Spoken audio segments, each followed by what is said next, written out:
Welcome everyone, we're so glad you made the choice to watch our show this evening and joining us for another episode of the Your Life Matters Show podcast with your hosts Steve Hodgson and Dr. Eric L. Davis.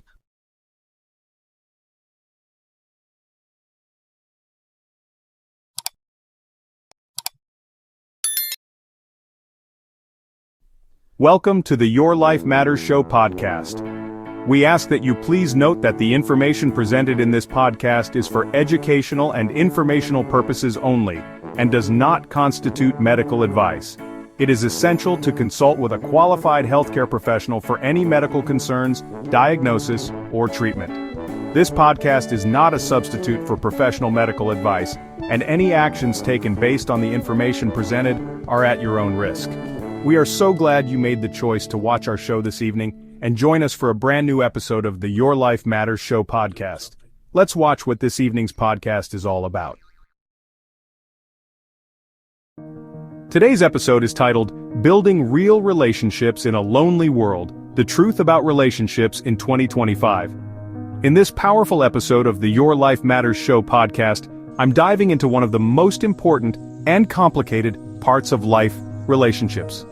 From romantic love and friendships to family bonds and generational struggles, I'll unpack what it truly takes to build, maintain, and heal relationships in today's disconnected world. Did you know we're amidst a friendship recession in North America?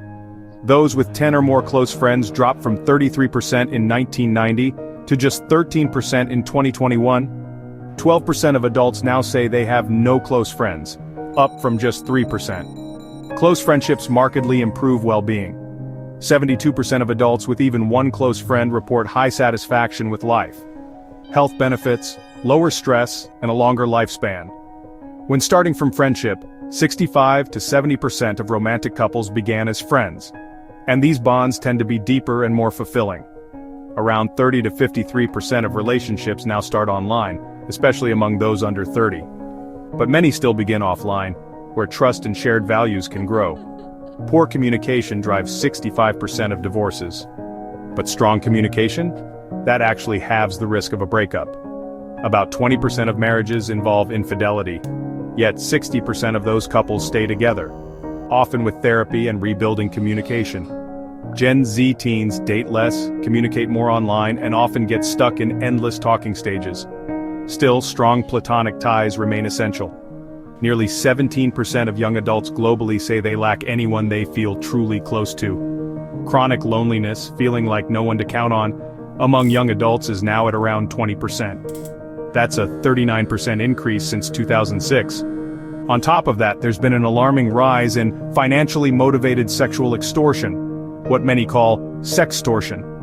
This is a form of online blackmail, where offenders threaten to release sexual or indecent images unless victims pay money or meet other financial demands.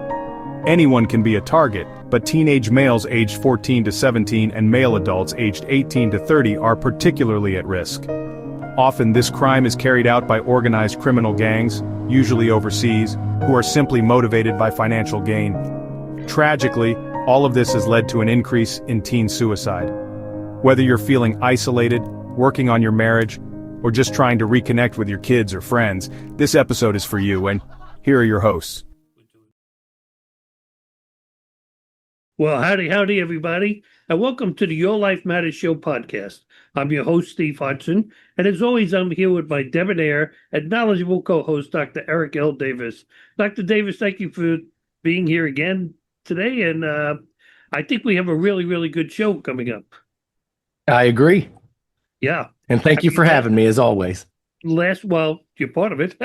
Last week, with Santiago Cirillo was a really, really deep and interesting interview, as well as the paranormal things were like absolutely amazing. The feedback I was getting off of those were incredible. And same thing with Santiago. And I mean, I've been watching him on Facebook, and he's been going nuts with all this stuff. He's appearing at Paracons. He's doing like these live video chats on Facebook and, trying to get his message out about veterans and PTSD as well. So, but today we're going to be talking about something really interesting. it's funny, this morning I was thinking when I got up, happy wife, happy life, saying, but that's not necessarily the case.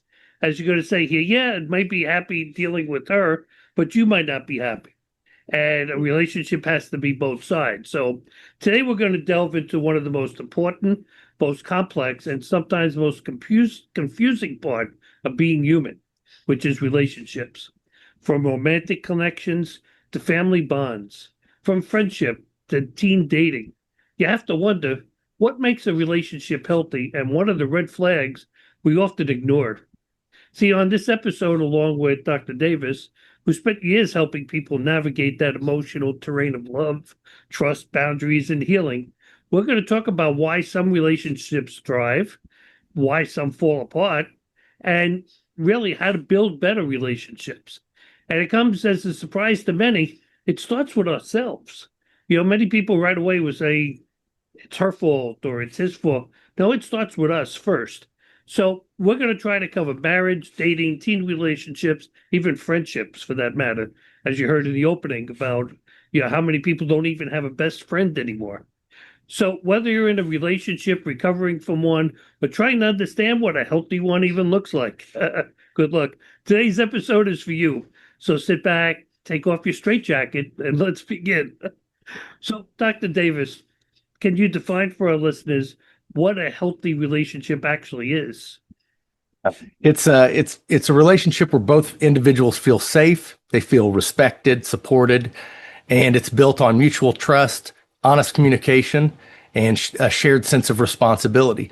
And something that always comes up for me is I think back to graduate school, and in one of the classes we were talking about intimacy, like intimate relationships, and the professor drew up on the board what that would look like, and it was basically two combined circles like this that overlap just barely.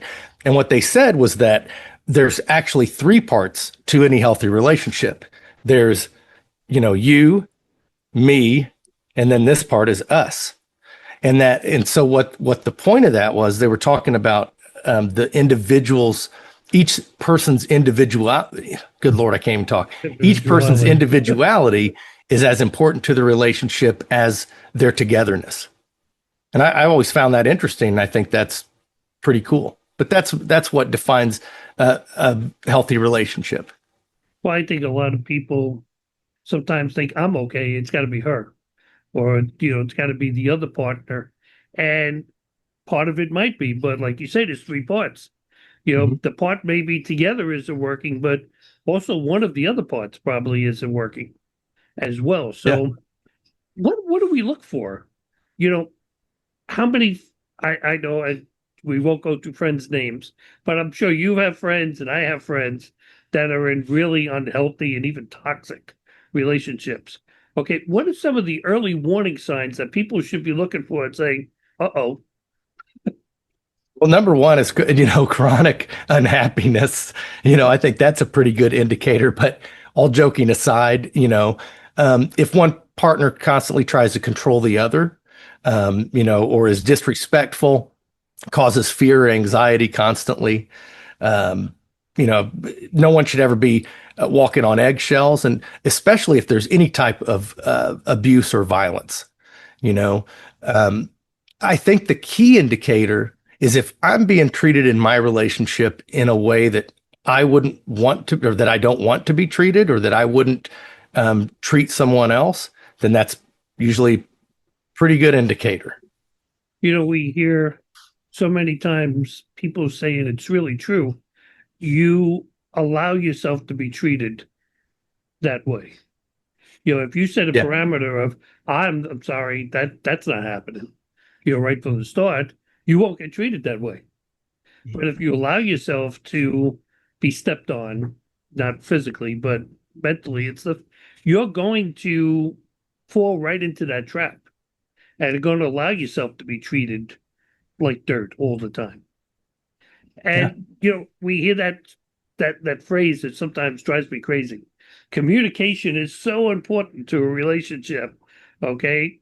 We got to communicate with each other. We don't talk enough. We don't just how important is communication, and really, what is healthy communication? I mean, what does it sound like? That's a really that's a really good question. So healthy communication is really where the message is heard, and what we find in relationship therapy, and most of my experience has been with imago therapy, which is a type of relationship therapy created by Dr. Harville Hendricks. It's based on a book called Getting the Love You Want.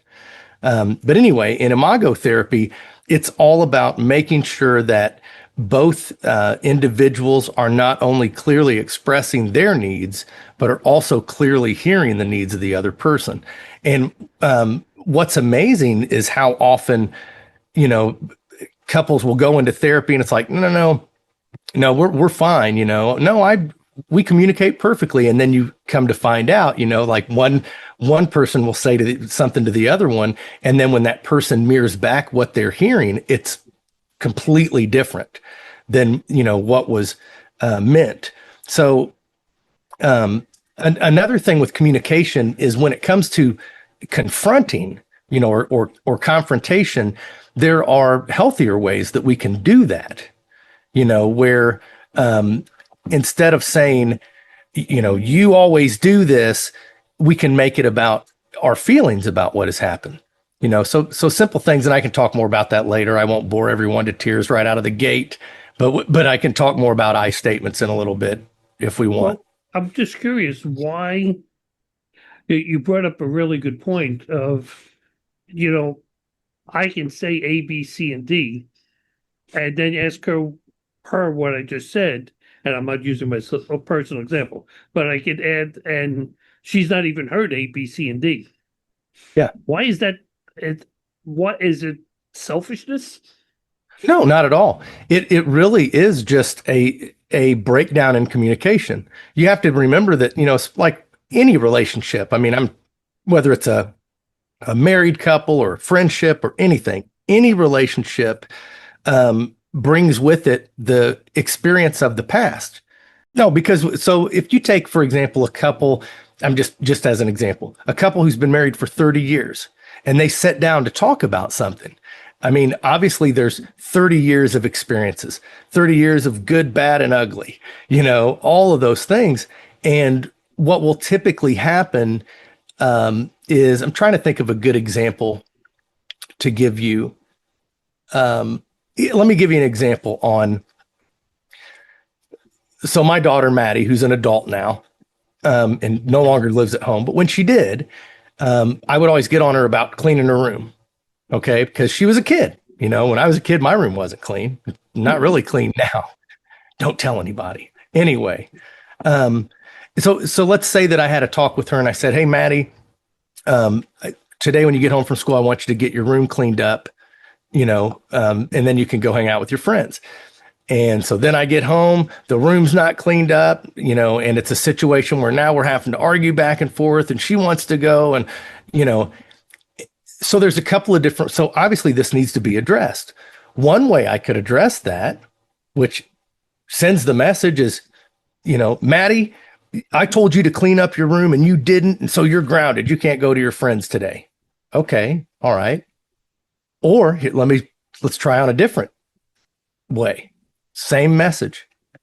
Hey, Maddie, can I talk to you for a minute? I just wanted you to know that I feel really disrespected and hurt. When you promised me that you'll clean your room, by a certain time, and I rely on that. And, I feel really disrespected, and it hurts my feelings when you don't keep your word. I'd feel so much better if we just kept our word to each other. Now, if you say it that way, it's confronting the behavior, but it's making it about me. And that's the beauty of I statements, is no one can ever tell me what I think or feel. Ever. Only I know the truth. That Gen Z today would actually listen to that, or just look at, yeah, whatever. Okay. I don't know. I think a little of both, I've always been the first to say, like with I statements and things like that, when we learn that stuff in school, it's like, well, where are the vignettes or the examples where the client's cussing me out and calling me every name in the book? And, like, well, where's that? I statements won't always work perfectly, but they do work more often than not as far as, kind of disarming the conflict. Well, it's what, I guess it's worth a shot because even when we're talking about couples and stuff, well, there's that word and stuff, couples, and we just, I think we get so tired of hearing ourselves that we don't even want to try anything else. I mean, come on, I've told you, don't leave dishes in the sink. You got to clean your dishes. Yeah. Instead of, hey, hon, do me a favor. I really trying to keep the kitchen clean. If you just do me a little favor, let's not put any dirty dishes in the sink. At least rinse them and put them in the dishwasher. Yeah. Which, by the way, I think is absolutely absurd that you're going to wash a dish and then put it in a dishwasher. But hey, that's just me, okay? But my little qualms there. But I don't think we think or listen to ourselves when we talk sometimes to other people. Like in your example as a parent, I said do A, B, C, and D, and you didn't do it. I mean, that's the way I parented. I'll be honest, that's the way I parent. I've told you twice, you didn't listen, now you're going to be punished. Yeah. And that's, a lot of us were parented that way and have parented our kids that way. It's just, what was amazing to me is when I learned that, it was kind of like, man, why didn't I come up with that? It's like, man, and that really is, in a happy relationship, it's a shared identity with a separate individuality intact. If I, the thing that always blew me away is people would say in relationships, well, I need to call all the shots. Well, and it's kind of like, well, if you need to call all the shots, then it doesn't sound like you have a teammate. It's like, really, that's, something that a good friend of mine said to me once, and I think this is a cool way of looking at it. He said, in a healthy relationship, 1 and 1 is 3. Right. And I think that's a great way of saying it. In a healthy relationship, there's security, there's honesty, transparency. People can come to each other and communicate without fear. It's everything that you would want in a, what I tell people a lot of times, think of your best friend in the world, the best friend you've ever had in your entire life. What made that relationship so much better than others? The level of transparency, honesty, loyalty, etc. So all those things apply in any relationship. Basically, I can say anything I want to my best friend, and he'll just fight me or something like that. Well, I'm on here. Yeah. One of my best friends told me once, and I think this is hilarious. I was complaining to him about something, and I said, "Man, so what do I do?" And he goes, "Well, I think you just need to keep complaining about it, until you're as sick of hearing about it as I am, and then you'll stop." And I thought, "Gee, thanks." Yeah, but it was the best way of saying, yeah. Pull up your little girl pants. Now let's go back and really with relationships. What are the 4 main attachment styles to a relationship? Okay. Because maybe most people don't even realize what that means. So there are the 4 attachment styles: competitive, collaborative, avoidant, and adaptive. They shape how we handle goals, conflict, and intimacy. So in competitive, that is, the individuals may dominate decision making. So if it's, I always get to decide simply because I decide, okay. Collaborative styles foster partnership and equality. There's avoidant types, which may withdraw or shut down. And then there's adaptive people, which accommodate others to maintain peace in relationships. And these things show up in how we navigate power, compromise, and success. Something I would definitely add to that is, in my work providing an abuse intervention program, something that I teach the participants in there is that there are only really 2 ways to maintain power. You can maintain power through integrity, which means I treat others like I want to be treated. No ifs, ands, or buts. I treat people like I want to be treated. Or so integrity or abuse. You can maintain power over situations through integrity or abuse. Luckily, the long lasting effect, the healthy effect, and the one that you want will always come from integrity. So is that why we repeat those same unhealthy patterns over and over again? Is that because it's a control, or is it just that we're just not aware of what we're doing?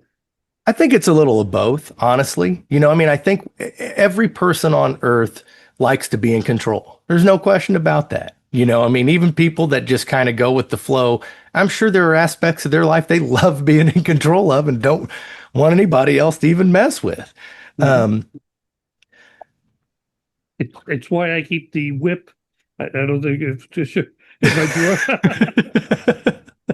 That I was a mean, joke. That was from years ago at a circus when you were a kid. Because they wouldn't sell that today, but you could actually hit somebody and hurt them with that. But I found it in a box of my childhood stuff, and I kept it next to my drawer. When people say, how did things run so smoothly? I take out the whip and crack the yeah. whip. So Now, I something don't you want to said do it now. The earlier. dogs would have barked. So let's talk about couples and therapy. What type of issues do you see that comes into practices that couples are experiencing? It runs the gamut, honestly. So, I mean, it can be things as simple as, we're just having a hard time communicating. We're not seeing eye to eye on certain issues, all the way up to things like, infidelity, addiction, um, violence, abuse. I mean, it can be any number of things. But, um, the thing is, if a couple is willing to go to therapy, then they're willing to try and stay together. And I mean, and that tells me that there's something there. What people don't understand about couples therapy a lot of times is that, the therapist doesn't just have all the answers and isn't there to just say, okay, do this and this and this and this. It really is. It's a team effort. But a lot of times, especially with couples, if the communication has broken down over the years, then that third party who's completely unbiased, the therapist is not a referee. They're not there to take sides. They're there to facilitate healthy communication. That's really it. You mean we're not going to? Would you tell her that she's wrong and and she should let me go out with my friends 5 days a week, and she'll Yeah. take care of the kids while I'm out. Well, obviously there's no magic hammer that comes and hits you in the head. Though if there is a hammer to hit you in the head, you might know anyway. But that it's time to walk away and forget about trying to work through your problems. You really don't want to waste time beating a dead horse or a dead spouse with the hammer or something like that for that matter. Okay. How do we know it? Let's just get out of here now and save our health, sanity, and probably freedom from not going to jail, from hitting someone over the head with the hammer. So I think if there's ongoing abuse, or betrayal with no accountability, or a consistent refusal to grow or engage, it might just be time to walk away. A brilliant friend of mine once said that in every relationship, we have four choices. Every relationship. Stay and be happy, stay and be miserable, leave and be happy, or leave and be miserable. It's my good friend Tom Prendergast. All right. It's one of the most profound things I've ever heard in my life because it's true in every situation. And basically, if you have tried, if you are unhappy the majority of the time, simply based on how you are treated, I think that's a pretty good indicator that, and if you've tried to make things better, if you've tried everything you can and it's not working, some relationships, unfortunately, just aren't salvageable and just aren't going to work no matter what you do, and that's okay. But if that is the case, it's important to, try and find a relationship that works for you. Yeah, but do you think that many of them stay because they're afraid to be alone? Oh, absolutely. I think that a lot of times it's fear of being alone, or it's those four choices that I talked about can become really complicated when there's children involved, or controversy, or just any of those things. The problem with a relationship is it's not a one and done. It grows. As I grow and change as a person, so do all my relationships, whether I like it or not. As the people around me grow and change, so do all their relationships. It's really being there for people because you care about them or love them in spite of, it being painful. I've seen here, there's a gentleman I know here in Florida, I'll just leave it at that, that is really so upset, just not happy, I should say, in a relationship that he's at. And I said to him one day, why are you still here? Then, if you're so unhappy, why are you, well, we've been married for 40 years. Okay. Some people get sentenced to 40 years in jail. It doesn't mean that they want to stay there when they get, they want to get out. So, maybe there is more to it if you step away. But I think that fear of just not having somebody there, will make you stay at least a little longer in a relationship than you should have. Yeah. I mean, I know for myself, there was one I was in that I knew it was time to go, but just hung out a little longer, but just kept distancing myself so that the break would be that was much, much easier at that point. Yeah. Now, I hear. So the trauma from past relationships, just like we were talking about in the previous podcast, basically those are adaptive skills. So like if I'm in a traumatic relationship, I'm going to adapt, and I'm going to create survival skills. you know um once so And we talked about that with PTSD. If a soldier's on a battlefield, they are going to adapt to that, and their body learns to basically operate and behave in a certain way. Our relationships are really no different. And so if I'm in an unhealthy relationship, then I get in a healthy one, but I still have all these survival, skills that, brought about PTSD, et cetera. Then that can potentially, cause big problems in a relationship. And I think that the most important, thing with that is to just be transparent, about what you're struggling with and why. I think that, if you're in a relationship with someone that, you don't trust at all, and then you get into a relationship with someone that you trust implicitly, those, you may need to behave differently in the healthy relationship. So the reality is that a lot of times, in couples therapy, the big reveal is that a lot of the things, that, for example, that I would think, oh, that's not me. It was both of us. Really, it's because of the personal role, the boundaries, et cetera. I think when any kind of new relationship you go into, there's a bit of luggage you carry with you anyway from the Oh, previous absolutely. one. And like you said, those are safeguards in place to make sure it doesn't happen again. I'm not going to go through this a second time to find out that, she was sleeping with 5 other guys, while she was dating me. So right away, well, what do you mean you're going out with your friends? It takes time, but it's really hard to, I'm actually glad I'm not in the dating scene anymore, because Me too. especially at my age, I hate to have to think back and how to deal with that again. You get comfortable, and that uncomfortableness. So, Yeah. okay, I'm going to move forward a little bit. We hear the term about broken homes, often used to describe families where parents are separated or divorced. However, it's important to note that we should try to avoid using that term, broken homes, as it can imply that any family not fitting some kind of traditional norm or standard is inadequate or dysfunctional.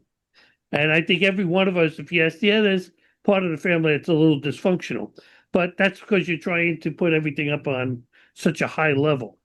Now, remember that a single parent home can be healthy and connected, while a broken home often implies conflict, or parental struggles and coping, anger, inconsistent discipline, etc. So here are some interesting stats that I looked up, and it's amazing some of the stuff you'll find. In 2024, and I try to keep my stats as current as I can, approximately 26.4% of children in the US, which is about 19 million, are growing up in a single family home, single parent home. I mean, it's as simple as that. Around 85% of these children live with their mothers, which says a lot about men. The percentage of children living with single parents increased from 9% from the 60s to 28% in 2012. Okay, so we'll have to look back and see what happened around 2012. The United States has the highest rate of children living in a single parent household globally. Quite interesting. It's estimated that 50% of marriages in the US ultimately end in divorce. Now, that's a staggering number. Because really you is. have a 50-50 shot. It's like flipping a coin. Is my marriage going to make it or isn't my marriage going to make it? Now, close to 50% of the children in the US will experience their parents getting divorced. I guess there's 50-50. Yeah, I guess it will happen. Research indicates that children of divorce are more likely to experience divorce themselves. Now, it says, did you know that if a parent divorced, our odds of divorce increased by 69%? I guess they're talking about the next relationship, while the risk of divorce increases by 189% if both the husband and wife's parents divorced. Wow. Okay, I guess it passes on generationally. There's the word. Some studies suggest that daughters of a divorced parents have a higher divorce rate, 60% higher than children of non-divorced parents, while sons have that 35% higher rate. Okay, many children of divorced parents go on to have healthy, stable marriages. So, don't let those numbers really scare you. It really depends on how mature and how developed the child becomes in their own relationships. So, Dr. Davis, why does family history play an important part in how we relate to other people? Because I mean, that's what we learn. That's what we learned growing up. Something that I have really seen in working with individuals that are abusive, is that a lot of times, and don't get me wrong, there is no excuse for violent behavior ever for any reason. It's a choice that we make. There is nothing that makes people be abusive. But what I can tell you in getting to know a lot of the clients and so forth, a lot of them, those are the things that they saw, and if you think about it, like for me, I think back to being a little kid, and like how even when I think of what is a man, even now at nearly 48 years old, I still think back to when I was a little tiny kid, 2 or 3 years old, and, basically attach that to my dad, and so, yeah, I don't know if that's helpful. I know that we're very much, the generation before us, or at least before me, though I still think you're close to the same generation as I am.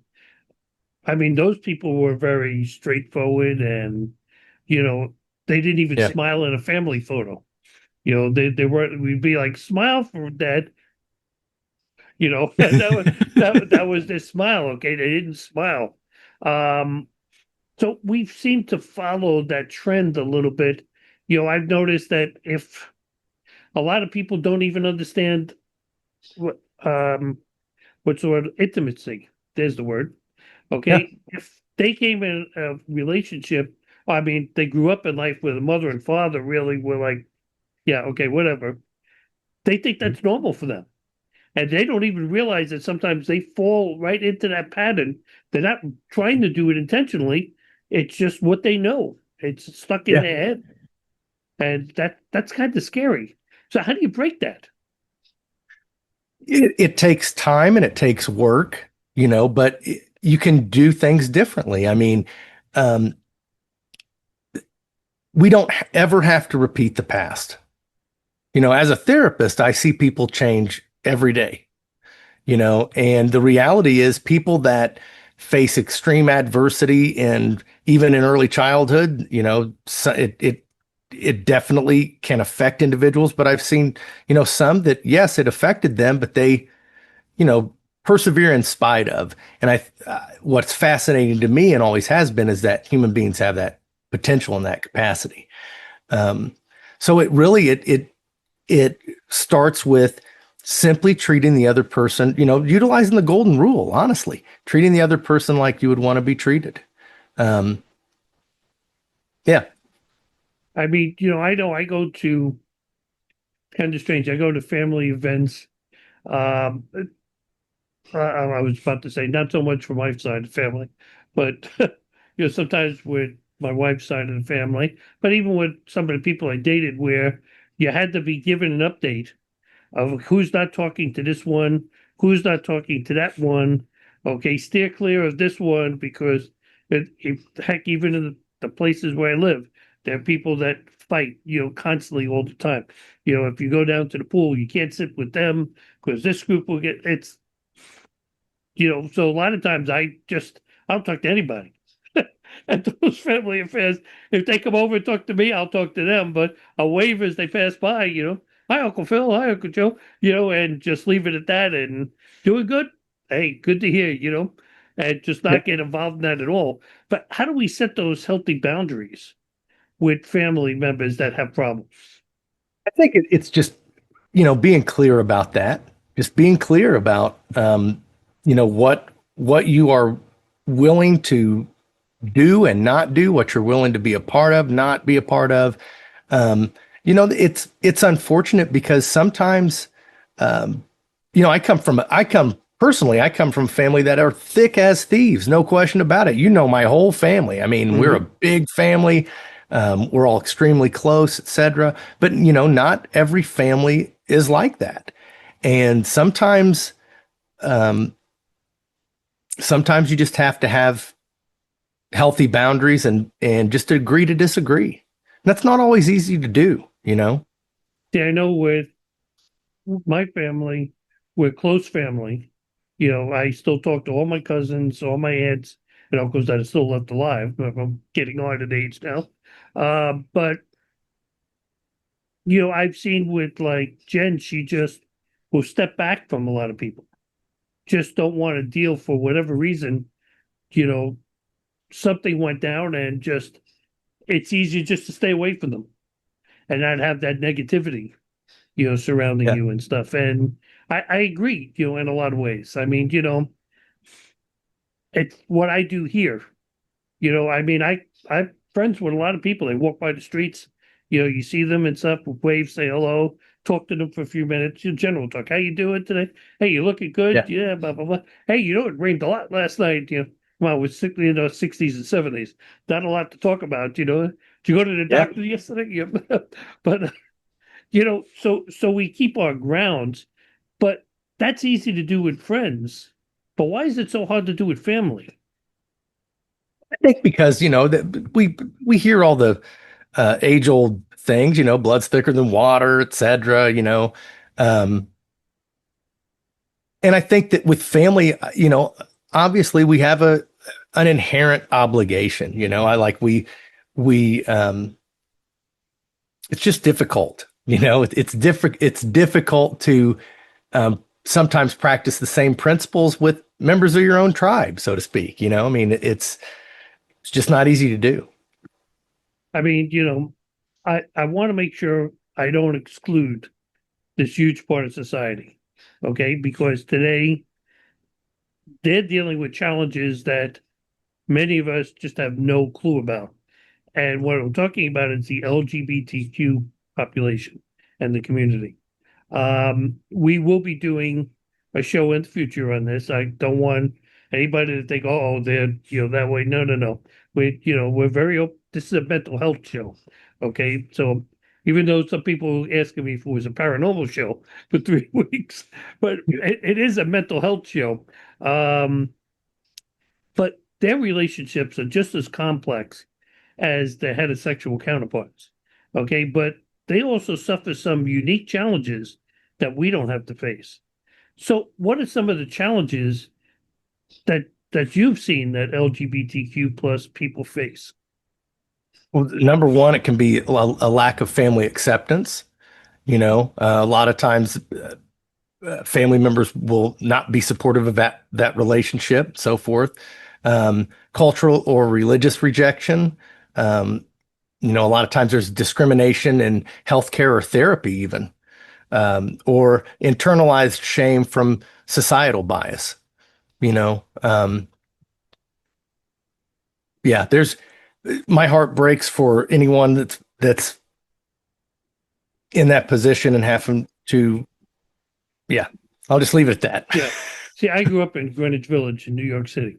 I mean, the heart of Greenwich Village in New York, 60s, 70s, and 80s. It was a very, very young age. First time I saw two guys kissing each other. I mean, kissing each other, not, like you used to do with your dad, peck on the cheek. No. Yeah. And I guess I was a little, I don't want to say accustomed, but it wasn't as shocking to me because I grew up all around it. I had really good friends that were gay and stuff. And you know what? We respected each other. Yeah. As long as you're not trying to flaunt it in my face, I'm not trying to flaunt my heterosexuality in your face either. So we're friends. I can be good friends with anyone. It's actually strange because where I'm living here in Florida, Jen and we happened one day we're driving along, and Jen likes metaphysical stuff. Like in my office here, I have incense and all that stuff. I just like to, relaxes me, stuff that I'm in Yeah. here. And she saw there was a metaphysical store, a new store that wasn't too far away. And we were out that day, and she says, "Let's go look for this place." And I'm like, "Oh God, here we go again," because sometimes she has no clue where these places are, and we get lost. But she put in a GPS, and it took us right back. It passed right by the place, and had to turn back and to pull into it because they didn't really have a sign up yet. Two gentlemen that owned the place. One was a professor, I think it was history, for his entire career, very smart gentleman, and the other was a high-level finance lender. He worked in the big cities with major banks and lending companies. Very, very smart person, but he was personable, caring, knowledgeable, and the main thing was they were so proud of the business that they had, that they were starting together. There was an old church that had been sitting abandoned for a long time, and they fixed the whole inside up. And actually, the other owner was outside doing the outside, putting flowers and everything in, trying to clean up the front of the place. Um, I remember seeing inside the place there was a sign that said, "This is a safe zone." I was like, "Okay, is the roof going to fall in?" But in the other zone, what are you talking about? A safe zone? Jen went with this other woman that had come up was a teacher, showed downstairs, and I asked him. I said, "Okay, I don't mean to be ignorant because sometimes I'm just old." I was like, "Why am I not safe in here?" He says, "No, you're safe." I'm like, "What do you mean?" He says, "You know, the gay community is not safe in these areas." And I'm thinking to myself, and I don't want to mention where the area was, but it's a big, popular place. I mean, if I said the name of the area, you would even know that's how popular of an area it is. And I come to learn that the local government, or some members of the local government, are trying to do everything they can to harass these two guys to get them out of there. And partially it's the metaphysical side of the store. I mean, they're not witches. They're not sitting in there doing conjuring sessions or anything. They're selling books, crystals, incense, and they Yeah. have classes on Reiki and meditation. Okay. I just don't get it, but they're not welcomed there. And it causes so much stress, as he said, even in their own relationship, because, they're constantly fighting over the fact that, he wants to put this sign outside, but no, that's just going to give them fuel more fire for that. And I could even see if they were on the main drag, like a big avenue with they're off on some side road. Okay, which is I said why I passed it. I didn't even see it Yeah. as I drove past it. So it's not like they're drawing thousands of people into the store. And it's just really sad that they have to deal with that. Yeah. Okay. So let me ask the last question on that. And as I said, the future episodes, we will go forward on that. Are there special therapists or places for someone in the LGBT community that they should seek out? Or can they just the regular therapist help? Both. I mean, a regular therapist, should should be fine, but there are a lot of therapists that specify their practice in specific areas. I mean, that goes for anything. If it's um, Well, you even for know, gambling and yeah, yeah. gambling, Mhm. addiction, Right. anxiety, so, but there are tons of LGBTQ affirming therapists out there. And I would think, and not to knock regular therapists, but I would think just a mental aspect is that they feel a little safer because they know that they probably have gone through some of the BS that they've gone through. They've been looked down upon by society for the longest Yeah. time. And I'm not going to go into religion. This show isn't about that. Okay, the show is about mental health, and you can agree or disagree with anything that we're saying on this show. But you know, I always look at the fact that they are people. Whether I like what they're doing behind closed doors or in their relationship, it's none of my business. That's how I look at it. And even if you want to look at it from a religious side, it's they're the ones that have to worry about that if that's the case, not me. Okay, so I'm not going to concern myself with that. I have even relatives that are gay, and I have zero problems with them. I really don't. I have no problems with anyone. I have a lot of very close friends that are gay. It doesn't bother me, and they know I'll joke with them the way they can joke with me. Yeah. That's just who I am. I joke. So I want to make sure that I take a few minutes. We talked about the LGBTQ plus community. Thank God there's a plus. Could you imagine if we had to say more letters at the end of that? It's already tough enough there. Let's take a few minutes to talk about teen relationships. Now I know some adults are thinking, well, this isn't about us. Okay, so I don't need to watch at this point. But I'm going to tell you, if you're a parent, teacher, first responder, or even someone that's a caring person, caring neighbor, something, I personally feel this topic is very important because teenage relationships, they're a normal part of adolescent development, often opportunities for social, emotional growth. These relationships, while often intense, sometimes challenging, are a crucial stepping stone towards understanding healthy adult relationships. And come on, if you think back, and if you some of us old enough to remember back when we were kids, we all went through, Yeah. teen relationships, and we can probably count the number of them. When each one we thought this is the person, I'm going to spend the rest of my life with them, and next week you were seeing somebody else. So it's a little different. So today, we got Gen Z and everything else. The intro actually even talked about kids are more in tune with their electronics than they are actually going out and hanging out with their friends. So, what are some of the relationship challenges that teens face today? Well, definitely, peer pressure, digital drama, body image issues and insecurity, um, lack of peer models for healthy love, in some situations, rushed intimacy or struggles with emotional regulation, because the brain's still developing at that point and still developing the emotional regulation mechanisms. So that's something that I think is important to point out is a lot of times, I've heard, a teenager say to somebody like, well, but I'm in love with them, oh, you don't even know what love is, blah, blah, blah, and kind of just discount their feelings. The reality is, I mean, no, that is what love is to them. That is, they don't have a frame of reference, maybe. And so I think it's just Developing that, important aren't to, they? They're huh? developing. They're developing that understanding and knowledge of what love Yeah. is by those relationships. Yes, exactly. So I just think we need to keep that in mind. And I think that's one of the big obstacles is a lot of times their feelings, or the depth of their relationship may just be written off right out of the gate, kind of, because people, oh, you don't know what love is. And I think we need to listen and hear what they're saying.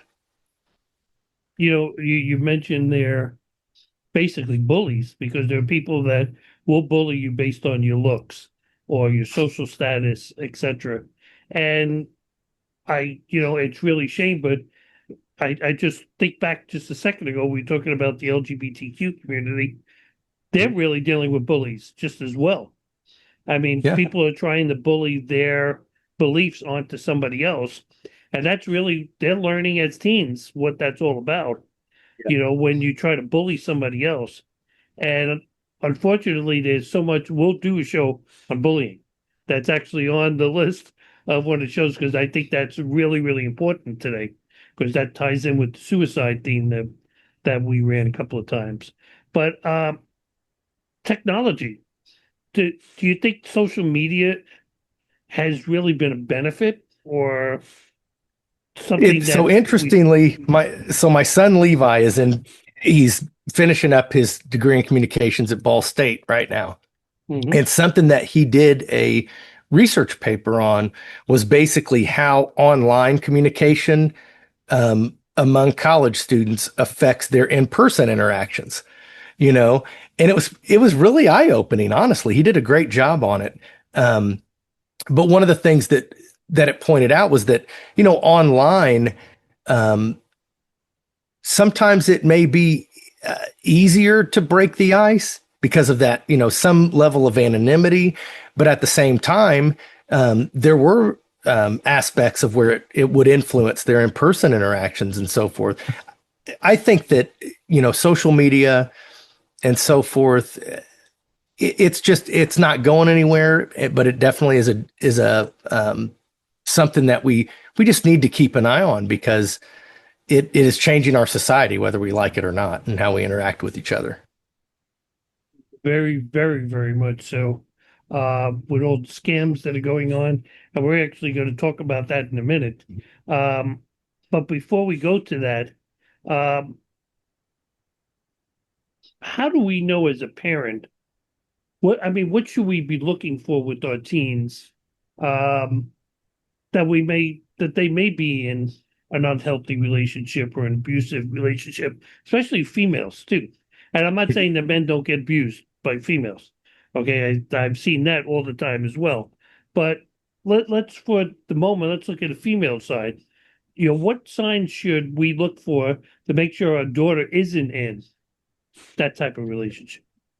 So, number one, if something's off, your child, if you're seeing sudden mood swings or like withdrawal and isolation from peers or from family, um, excessive texting or fear of missing messages, for some reason, marks of physical harm or signs of distress, of course.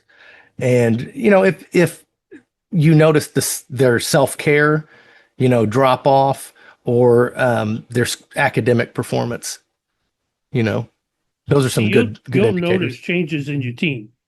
I mean, really, there's some will be obvious, but sometimes even the obvious ones aren't obvious to the parents. Yeah. Someone that's around somebody every day. But, if all of a sudden,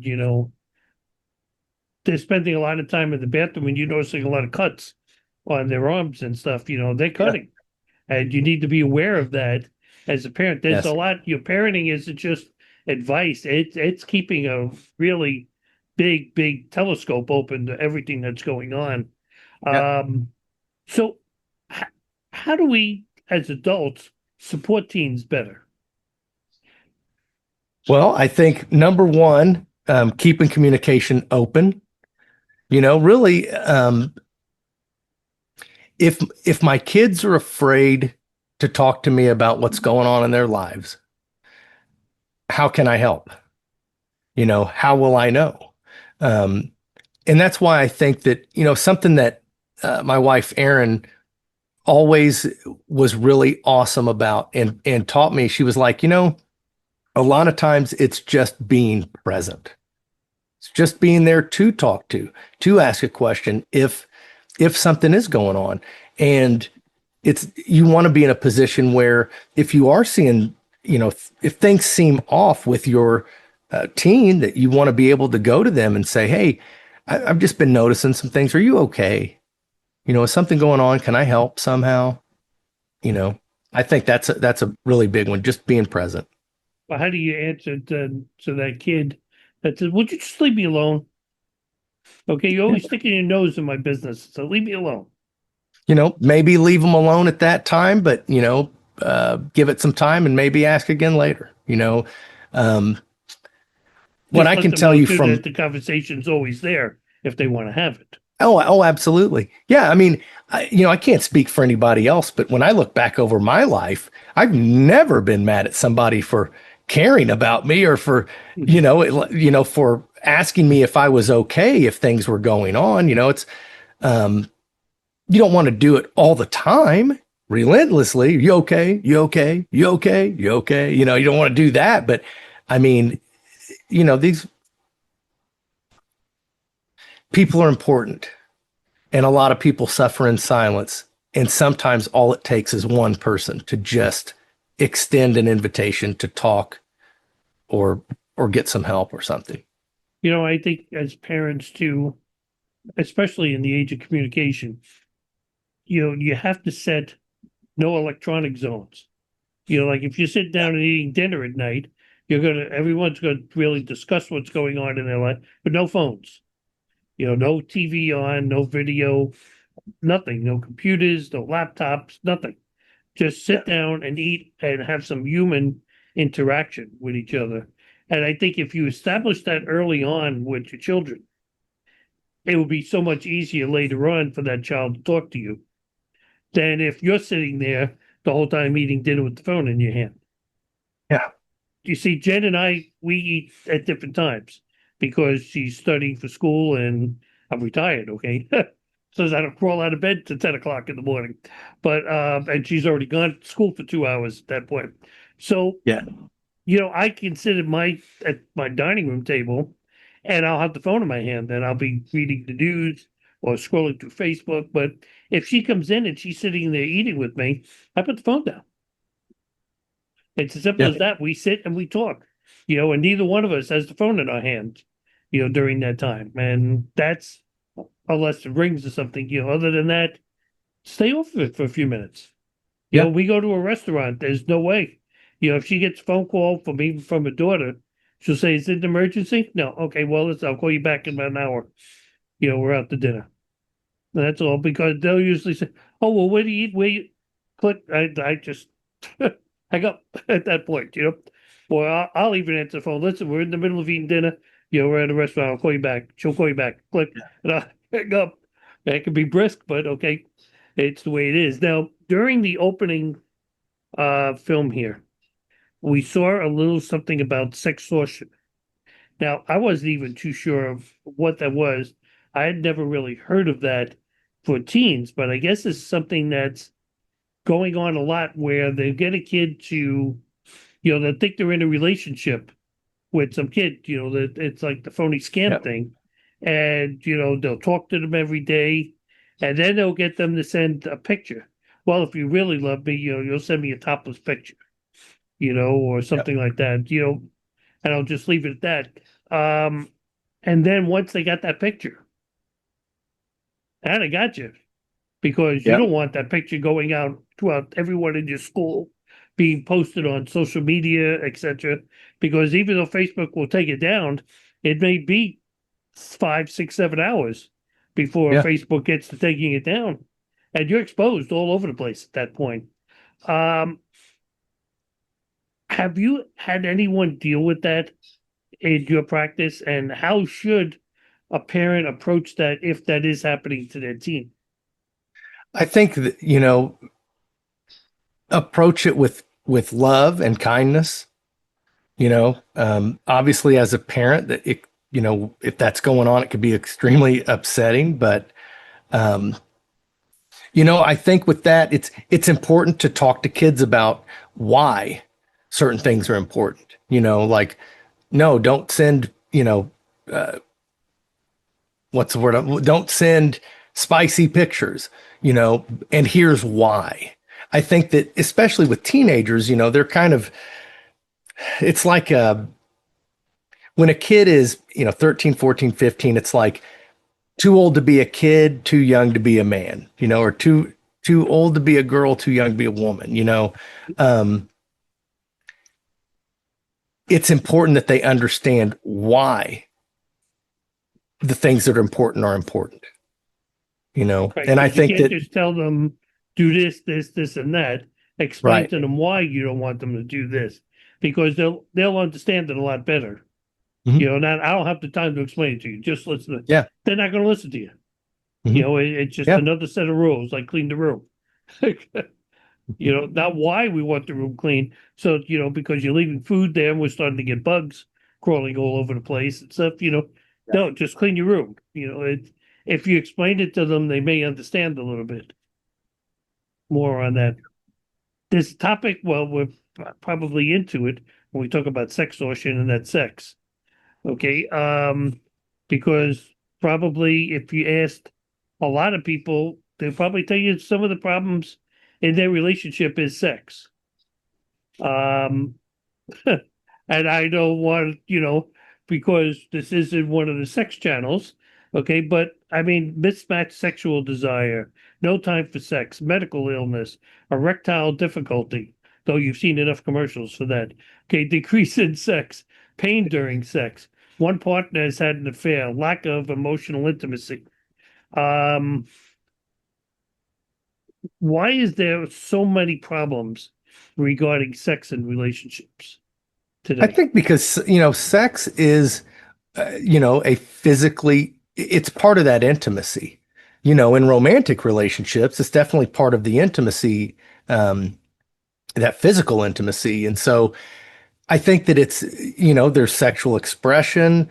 Um, it's, I think because it's an important part of the relationship, or can be. And so that's one of the reasons I think. What about um,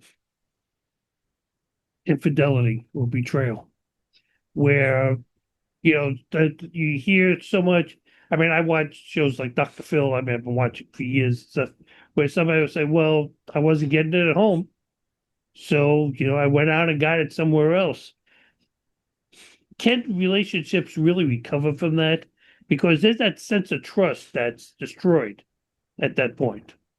They can, but that can only happen if there's full transparency, and accountability.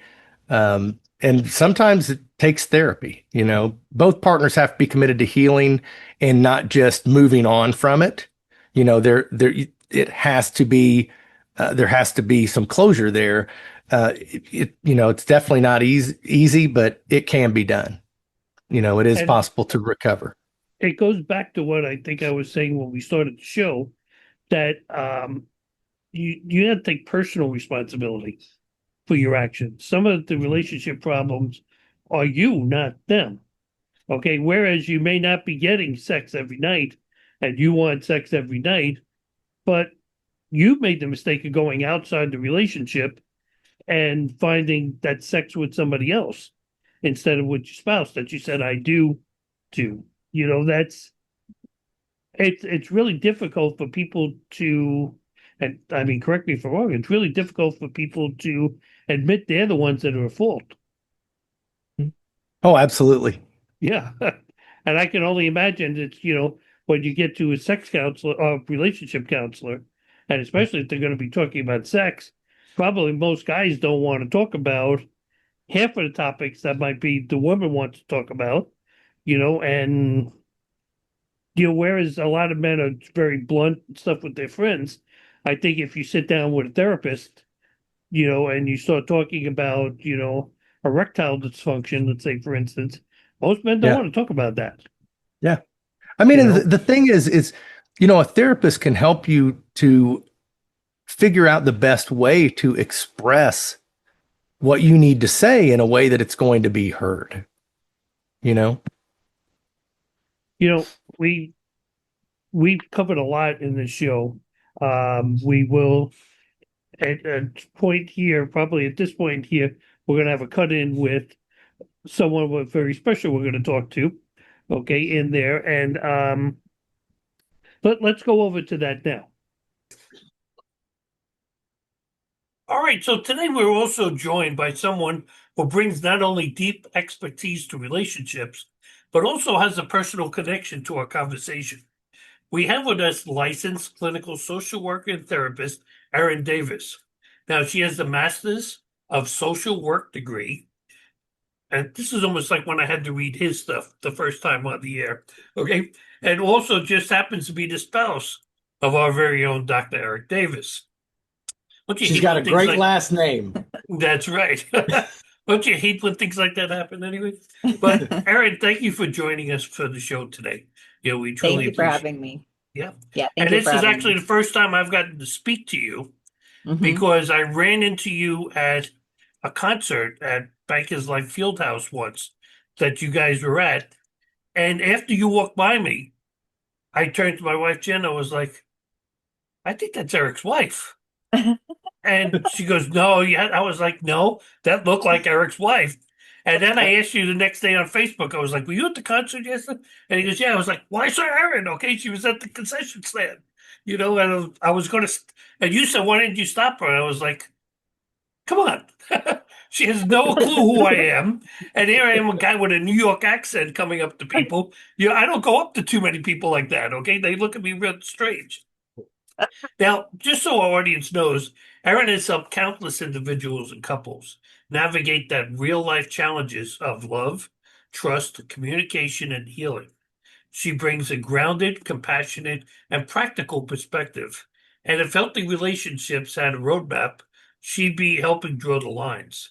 So we're excited to have her with us today. So I'm going to get right into it if I can. How and why did you get into this area of counseling? So, I've been a therapist for a few years, and I work with a lot of criminal justice clients, and then I was just doing private practice, kind of general practice. But a few years ago, Eric and I were really struggling in our communication. And so I was speaking to a friend about it, and they said, hey, you should try Imago therapy.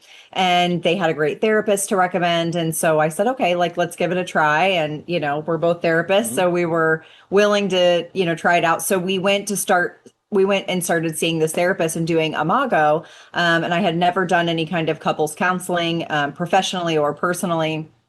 And we just really fell in love with the process of the whole thing. And so after we finished, completed, our Imago therapy, I started realizing how many of my clients come in and talk about relationship issues and communication issues all the time. And it just got me really curious to want to offer something more for my clients. And so I decided to pursue getting certified in Imago. Okay, so for our listeners, and I know we touched lightly on it earlier in the show with Dr. Davis and I, what is Imago relationship therapy? So Imago, it's a form of counseling that helps partners understand the unconscious dynamics that drive their conflicts and their disconnection. So the core idea is that we are drawn to partners that reflect both the positive and the negative traits of our early caregivers. So what's known as our Imago is is an unconscious image that we are shaped that is shaped by our childhood experiences. So because of this, our partner, our romantic partners often activate old wounds that we have, not to hurt us, but to bring to the surface so that we can work on healing them. So in Imago, we see conflict as a growth edge. It's a place for growth. And so we use a lot of things called the intentional dialogue in Imago. But it's all about making the unconscious conscious and turning our relationship into a space for healing and connection. I think we also talked about earlier in the show about people bringing their luggage, from the previous relationship into this relationship. And it sounds like that really goes directly at it and says, okay, let's address this. Is that the first thing that you usually address when a couple comes in? So something that I'm assessing when like I first meet with a couple is how each one of the partners tells their story. So not just about the relationship, but about themselves. So I'm listening for the echoes of childhood wounds, relational patterns, and like unmet needs. So I can observe the couple and how they communicate. Like, do they interrupt? Do they listen reflectively? So rather than like working on diagnosing a problem in one partner or the other, Imago sees the relationship itself as the client, and we assess where the relationship is stuck and how their unconscious Imago match, the partner who activates their core wounds, is surfacing as an opportunity for healing rather than a sign of not being compatible. Okay. A lot of times do you find that one part of the couple is actually saying things and not even realize that they're hurting the other partner with the words and the actions that they're doing? Absolutely. So, one of the most overlooked issues that I see is the impact of how our unconscious childhood wounds reflect on our present day interactions. So, the things that hurt us in childhood, feeling unheard, feeling unseen, criticized, abandoned, tend to reappear in our romantic or intimate relationships. So, often partners assume that they're arguing about household chores or just little things that come up when you live with someone and are in a relationship. But what's often happening is that their nervous systems are reacting to something much deeper. So another common issue is how we self protect. So one partner may shut down and the other may pursue. And so those are pretty understandable responses of how we can unintentionally reinforce each other's wounds, which we always see as conflict, right? But it's typically just unexamined reactivity. I mean, I've been married 20 something years. I used to have a full head of hair, dark black hair and stuff. I've gone gray, go bald. Actually, I joke, I say I went bald so I would pull the hair out anymore with it. But one of the things we did talk about earlier was problems with a lot of relationships. To fix problems in relationship, you have to work on yourself first. And it sounds to me like Imago is actually reaching in and helping each individual person with their problem. Am I correct in that assessment? Absolutely. So the individual work is essential, but Imago theory holds that we're drawn to partners who reflect both the positive and negative traits of those early caregivers. And so that means our partner is going to likely activate the wounds that we haven't healed. So rather than seeing that as a problem, Imago sees it as an opportunity. So self-awareness allows us to say the pain isn't only about you, it's also about something in me. And when we both can like commit to doing the inner work, the relationship becomes a container for the healing. Here's a question, a curiosity question.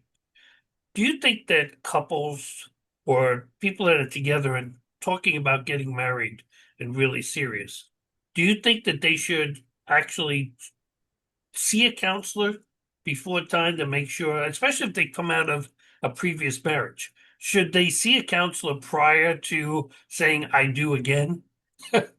Or like I said to Eric today, yes, dear, and I do. Yeah. Absolutely. I don't think that it would hurt anything for sure, but it's a really great way to learn how to communicate best with your partner because we all communicate so differently and how we connect can be so differently. So whether we're remarrying, coming from another marriage or just another relationship, or if this is our first marriage, it's a great way to learn how to show up for your partner, and so that you can both learn how to meet each other's needs. Okay, a couple fair fight, as I call it. Okay, But Mike Tyson, one person in each corner. Okay, what are the do's and the don'ts? I mean, we have to be real. We're never not going to argue with each other. There's always going to be something that's going, whether it be the dog, your money, something. What are the ground rules, the do's and those don'ts that we should do when we're arguing? Some do's and don'ts that I would suggest is remembering that we want to shift from reactivity to curiosity. And so with Imago, we do that through dialogue. So some of the do's are pausing, breathe before you respond, mirror your partner's words before adding any of your own, and then validating their perspective, even if we don't agree. So everything that everyone says makes sense all the time. And so if we can just get into their corner and understand where they're coming from and how it makes sense to them, even if we don't agree with it. Those would be a couple of my do's. I've always found that working in management, well, for a number of years, most customers only want you to know, they know they may be wrong and it's not going to change, but they want to make sure you hear that you understand what they're saying. So basically what you're saying is, listen, I understand what, I got what you're saying. The dog should sit in the corner for 2 hours. Okay, but realistically, I have a problem because, is that basically what you're saying on that? To show that the other person understands? Yeah, and that's where mirroring becomes so important in dialogue, because we often, if you've ever had a conversation with your wife and you say something to her and then she says, well, you just said this to me. And you're like, that's not what I said at all. That's not what I meant. That's not what I was trying to say, right? Because we hear everything through our own filter. And so when we can slow down the conversation and mirror back what our partner has said to us, or really anyone has said to us, to clarify, to make sure, am I with you? Did I get you? That makes things clear. And then even if I don't agree with what you're saying, I can understand it and then I can validate it by just knowing that you make sense. And it's about listening to the other person to understand, and not to respond. So how do you deal with those? I don't want to say men because it could be women too, that just don't want to communicate.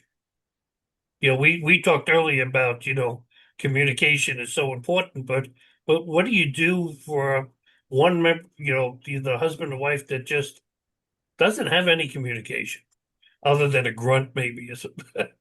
Yeah. So if there's just like one person who's interested. Right.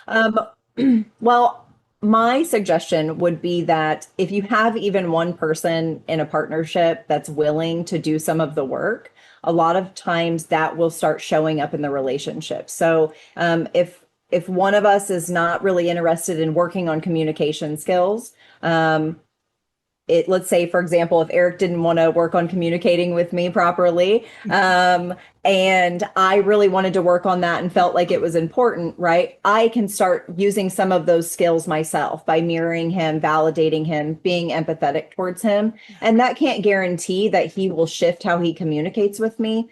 But the theory is that if Eric truly felt like I was listening to him and validating and understanding him, he might be more willing to kind of cross the side and also listen and validate and empathize with me as well.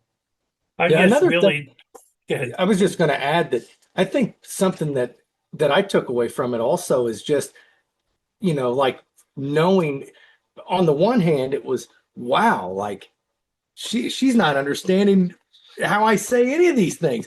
But then the big reveal was, oh crap, I don't understand what she's saying either. Like, oh no, it's like, it's not all just her, You see, and that's what I was going to say. It's got to be a calm conversation, because when people are yelling at each other, there's no listening to either side. It just, let's see who can yell it out louder, thinking they're going to win the situation. Yeah. And that's a tough one for, I mean, I live in a retirement community. I mean, I walk around here sometimes and I hear people yelling at each other.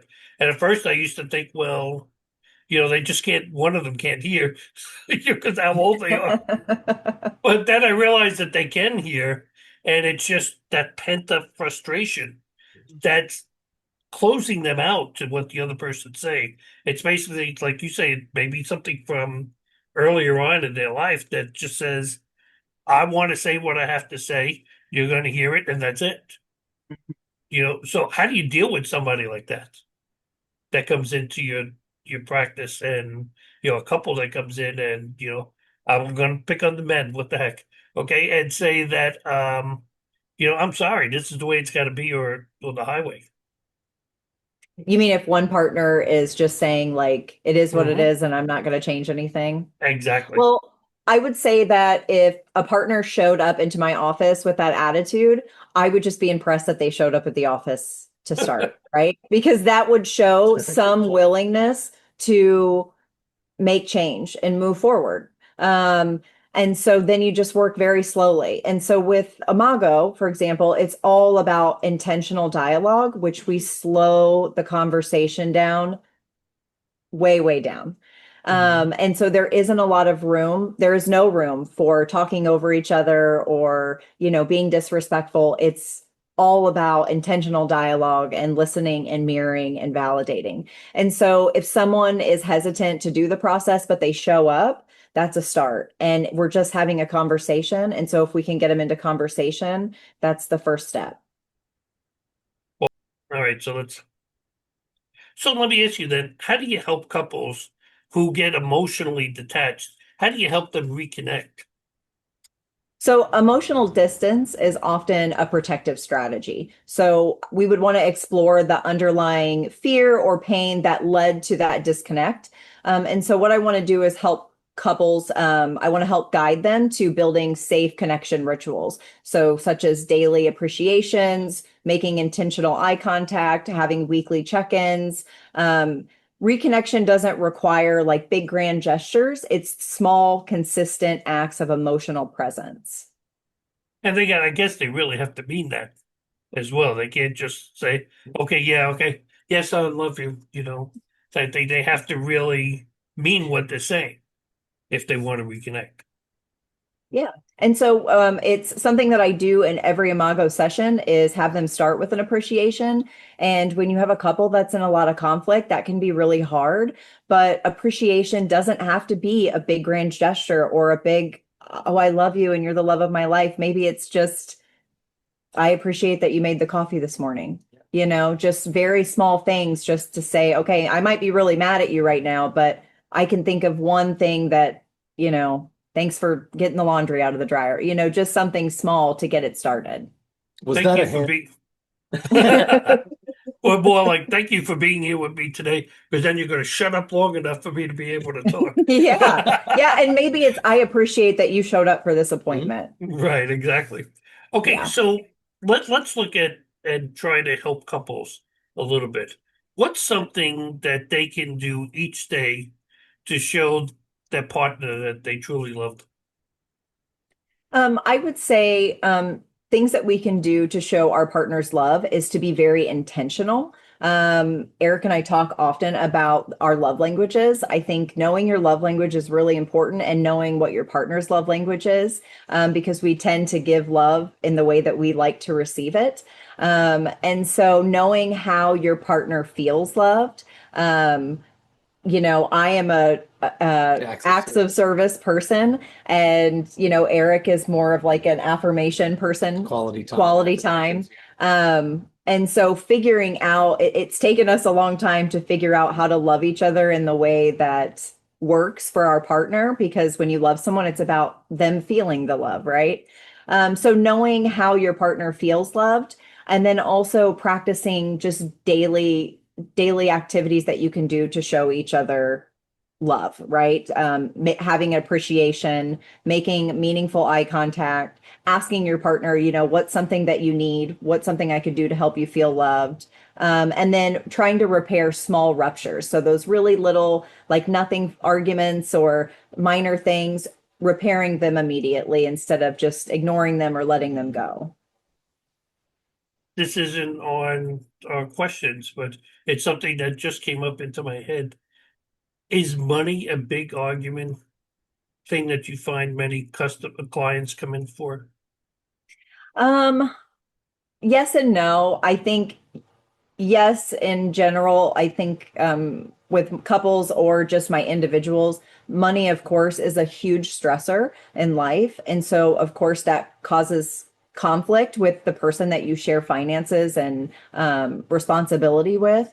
So, yeah, money comes up often in all kinds of therapy because it's stressful and it's hard and we don't always agree on how to spend the money or where to spend it. And so now you have a partner you have to make all these arrangements with and agree with.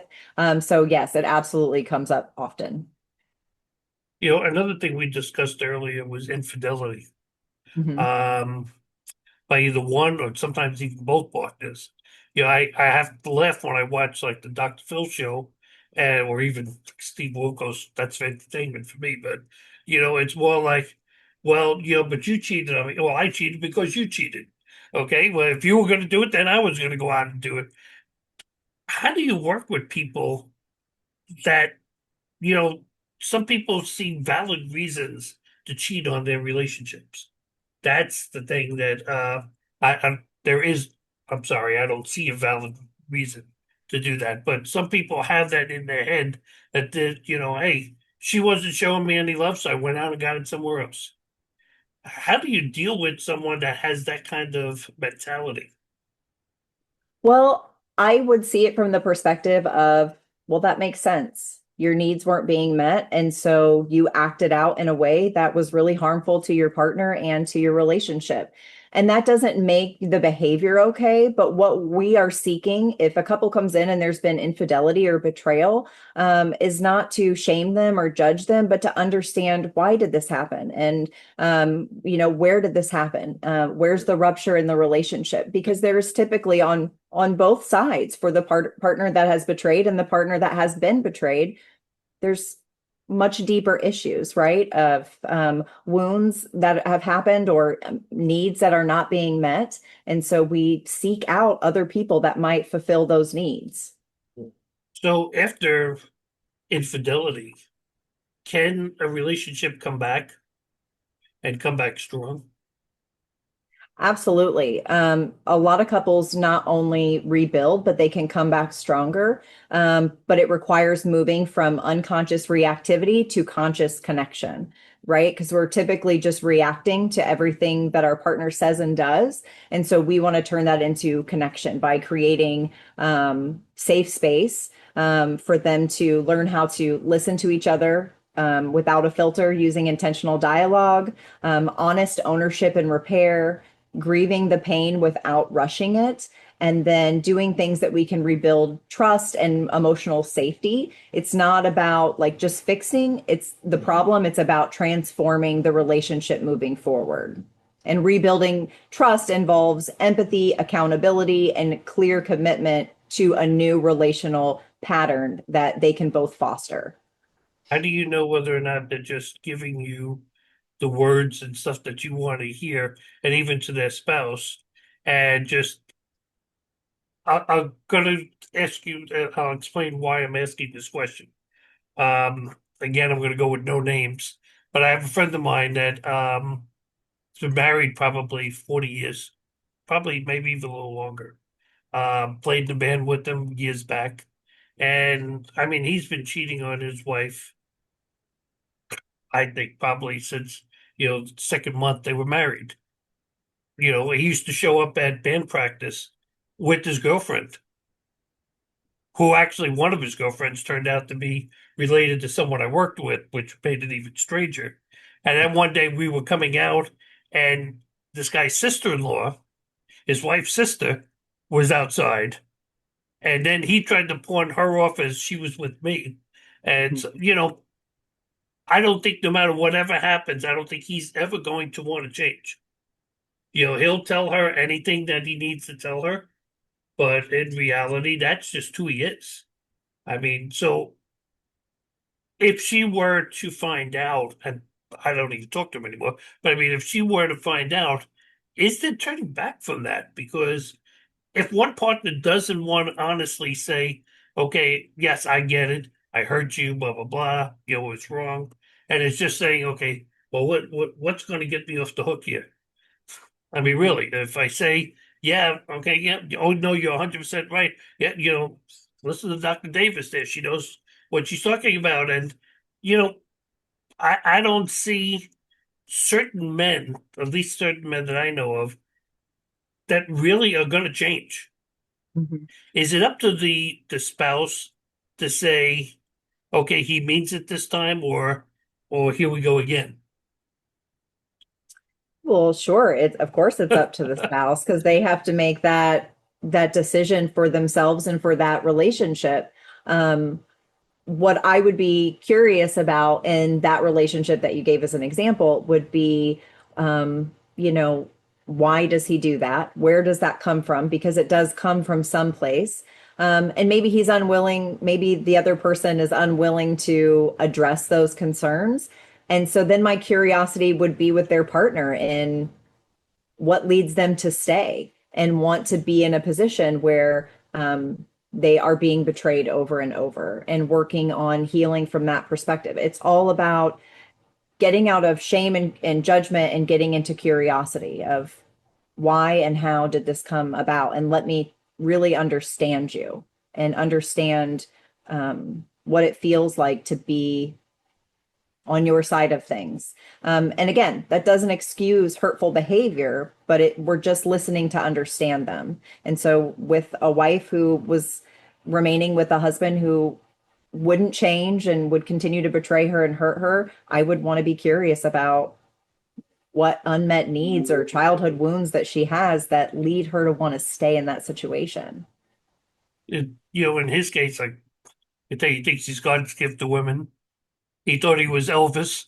Every time he had to buy a gold microphone to sing with and everything else. And he, up the last time I saw him, which was like 20 years ago, he still thought he was it. And his wife, his house was like 60 miles away. It was like an hour drive. And I know with the one girlfriend he hadn't figured how he could go to Staten Island where she lived and still go out to Long Island. And it was only like 3 miles difference on his odometer. So if his wife was checking the odometer, he was still, it looked like he was Yeah, there. And it's just really sad. it's a If lot of there was work. yeah, really a lot of work. But he looked at the reward from it, I guess, more than anything else. And I don't know. I guess I have too much of a heart to do stuff like that. So, it's just wrong. Is there a myth about couples counseling that you could bust?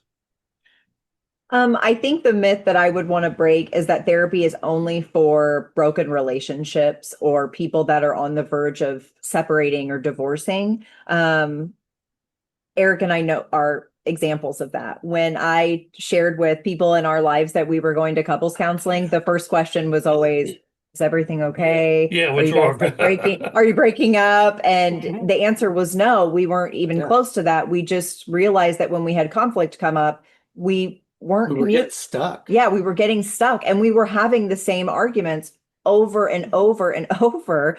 And that's why we decided to pursue trying, like, what we're doing isn't working. Let's try to do something else. It really did. I will, I'm pretty much an open book. It made a huge difference for us. Mhm. And like she said, it's the biggest difference is just being cognizant of what you're doing, how you're listening, what you're hearing, all those sorts of things.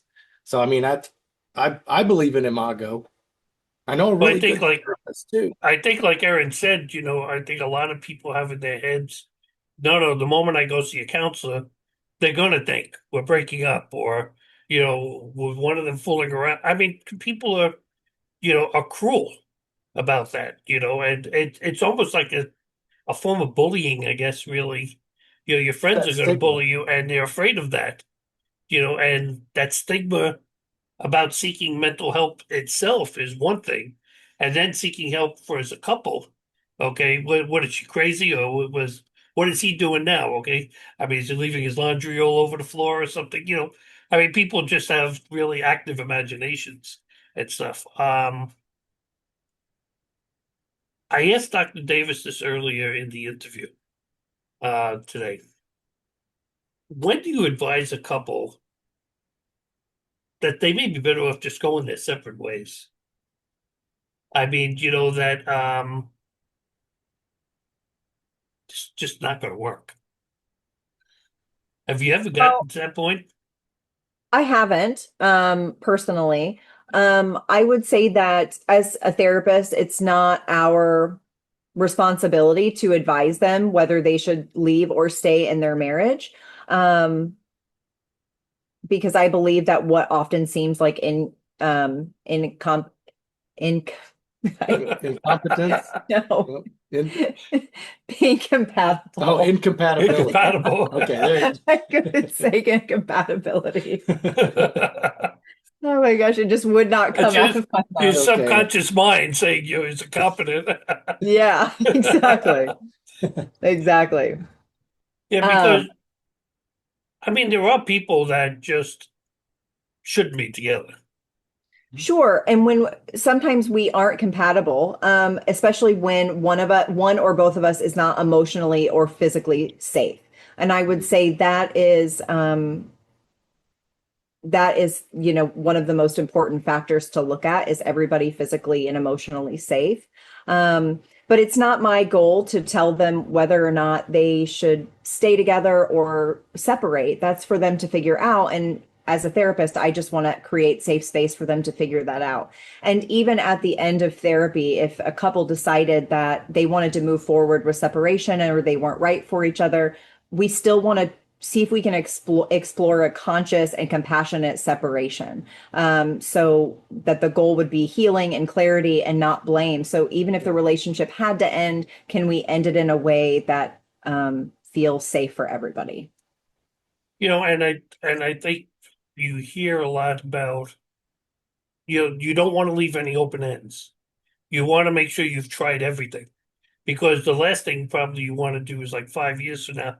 So, if we would have tried that, Erin said if we did this, but we didn't try that, maybe we would have worked out with each other. And you want to be able to put a period at the end of that sentence at some point. And, I think a lot of people today want that fast, I want to say the fast relief, but the fast fix. I mean, look at everybody that's taking not Emgality. What's the drug the people losing weight with? Oh, It's the Ozempic? Ozempic, right? blue side, Ozempic. yeah. Yeah. People don't want I think to blue work side. to lose weight. Okay, they want just to take the pill and get that automatic fix. And I think the same way with, going to a counselor, they're hoping up 2-3 visits, we should be okay.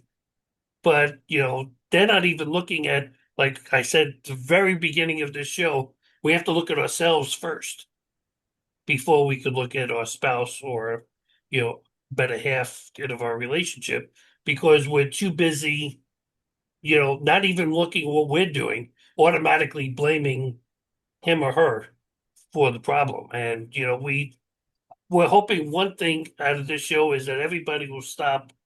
And if they are having problems in their relationships, just take a step back for a minute and look at it from even an outsider looking in, because that's really what you're doing is an outsider looking into it, and just see if it's not just you, because you're going to go in and make a fool. Not really, you're not going to make them look like a fool. So I got to be careful of that. Okay, to say that, but they're going to realize after a couple of months ago that they were being a fool, and it's now all coming out. So there's a lot to look at with relationships. A lot of people just go through the cycles. I think you can agree, just day in and day out, raising children. You guys raise children, and it's tough. I mean, we've talked about on so many shows different things with kids. I raised 2 kids, he raised 2 kids, and it's not easy sometimes. Something I was going to say was with Imago, I think a common misconception about couples therapy in general is, well, I'm going to go in there and the therapist is going to side with her on everything. Well, then, and I mean, I understand, being afraid of that, but the reality is The therapist is not a referee. They're not taking sides. They're teaching you how to literally, like Imago is based off of a book by Harville Hendricks called Getting the Love You Want. And really that's what Imago does. It literally teaches you how to get the love that you want and need. I mean, it was an amazing thing. Even as a therapist, I was like, I'm not sure what I think of this, but it made a huge difference. And I think in response to what you said there, I think it's what partner is actually picking a counselor and saying, let's go to a counselor. That's what the other partner is afraid of. Sure, I'm going to go in there and they're going to side with her. Yeah, I'm going to see a woman. Okay, a woman counselor. So, right away, I'm screwed. Okay, it's over for me. And I can understand that, a little bit people's fear on that. I want to wrap up with a couple of quick questions here. Um, Relationship check-ins. Is there something we can do in couples relationships and our relationships to help straighten the relationship just amongst ourselves? I mean, there are things like date night and things that we should put time aside to be a couple.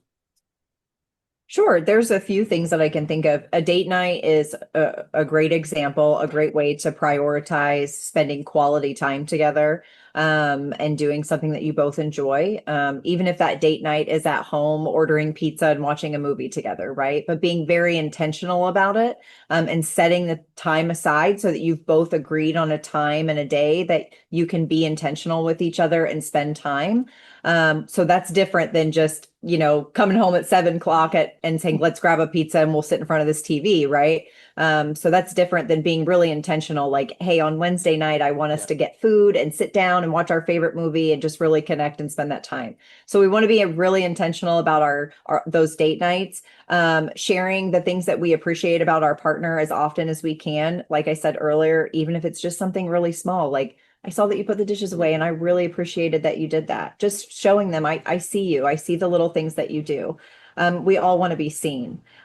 Sharing our highs and our lows from the week, when we do a check-in, or sharing our needs. I think that's a really important thing. That's something that Eric and I have learned, through Imago, through years of marriage and communication, of it's really important for us to share our needs with our partner. And I can't assume that he just knows what I need. If I had a really hard day at work and I'm tired and I need some time alone, I can't expect that he just knows that. I have to come home and tell him, hey, I had a really long, hard day. I really could use an hour to myself. I'm going to go do that. And then he knows this is what she needs, and I can respect that and not have to worry about why I've run off to the other room or something like that. So it's really important for us to share what we need, for ourselves and from our partner, so that we all feel heard and seen and, safe in the relationship.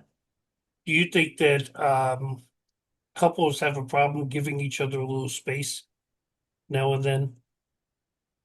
Sure. I'm not talking about, going out with girls or something, but like you said, where just give me an hour Just in the being in a room and different just room or leave me something. alone. Yeah. Mhm. Sure, because I think that when we live with someone and we're in an intimate relationship, if we don't share with them what's going on, if you come home and your wife just ignores you and she goes and sits in another room and she's thinking, oh wow, I'm just really needed a little time to read this book by myself and sit in the quiet, but you don't know that. So what you may be thinking is, she's mad at me, she doesn't want to be around me, she doesn't want to spend time with me, she isn't talking to me. What does that mean? And so Yeah. we start running it through our own filter, and of course we make it about ourselves because that's how our filter works, right? And so we start worrying. But if your wife could come home and say, hey, I had a really long day, I'd love to just read my book in the other room for an hour, and then we could spend some time together.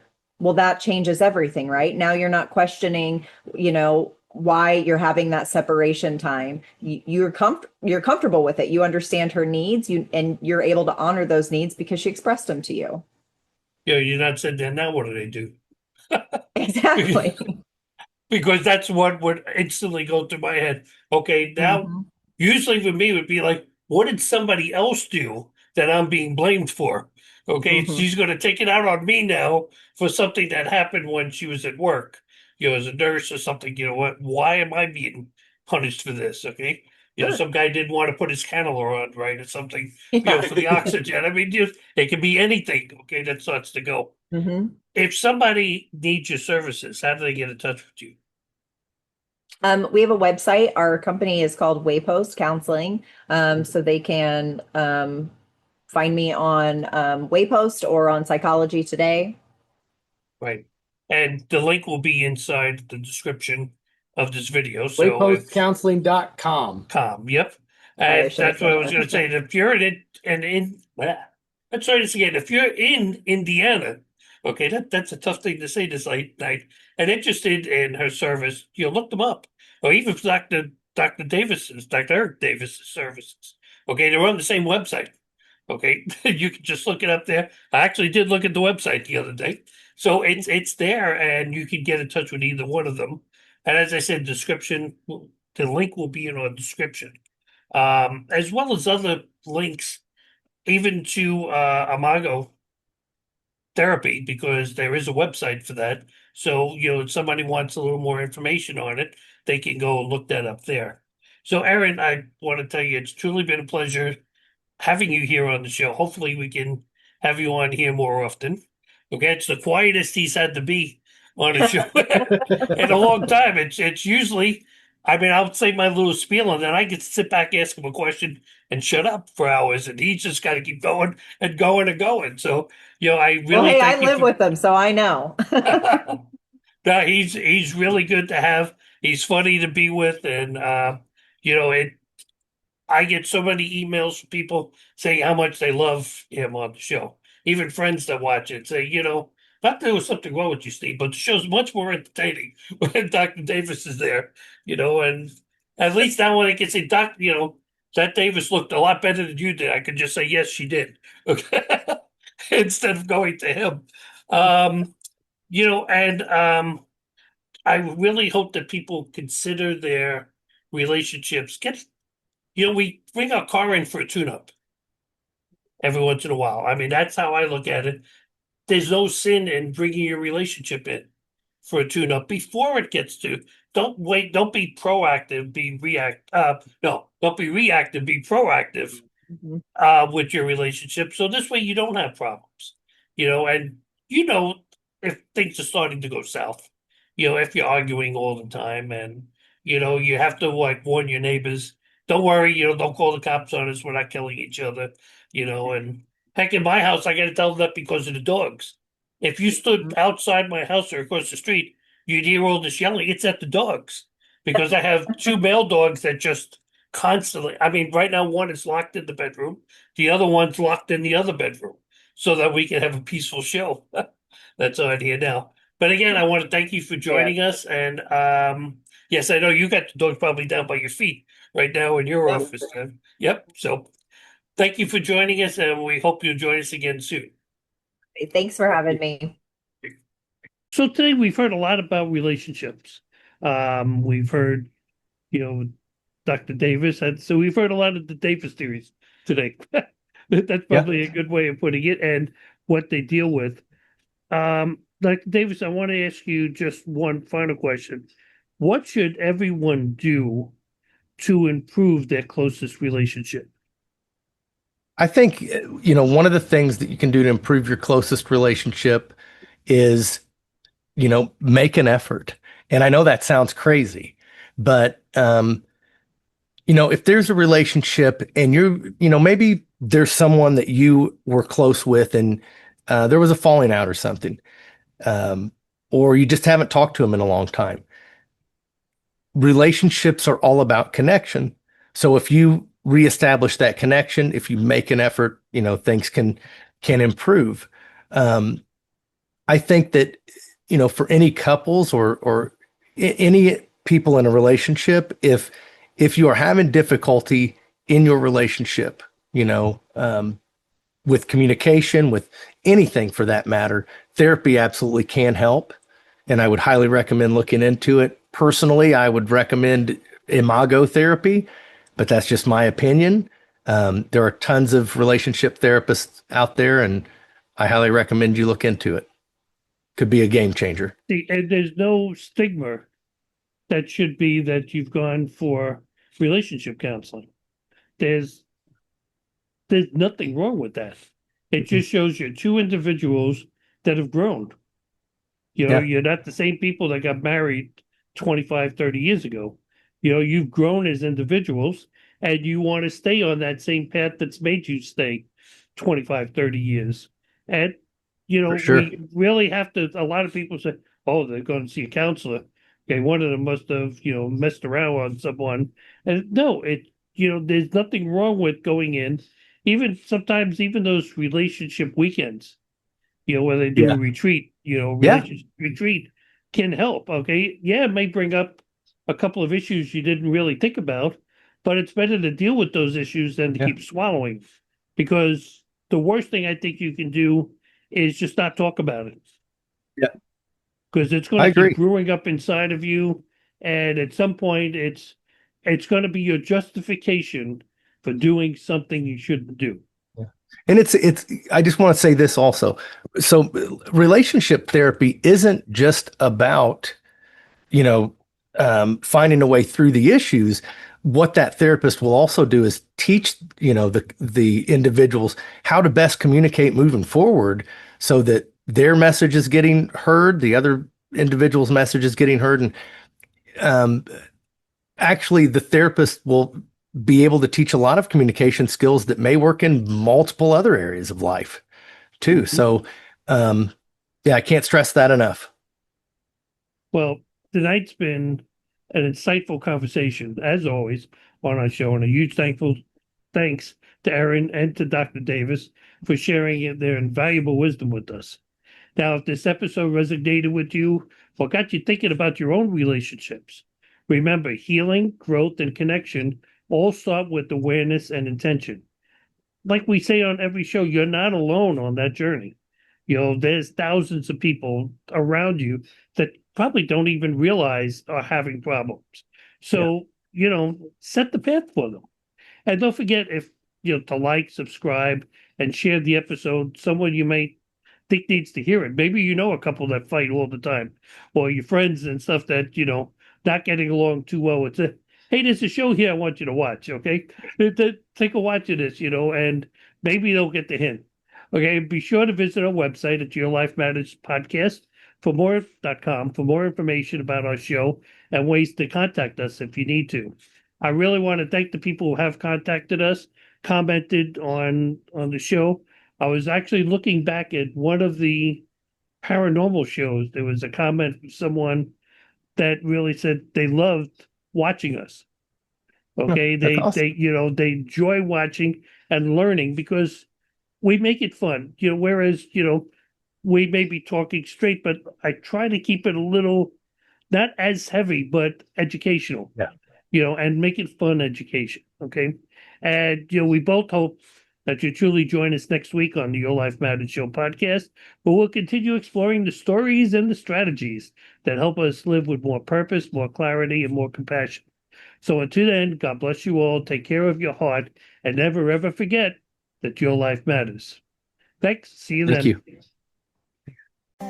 Thank you for joining us for this week's new episode of the Your Life Matters Show podcast.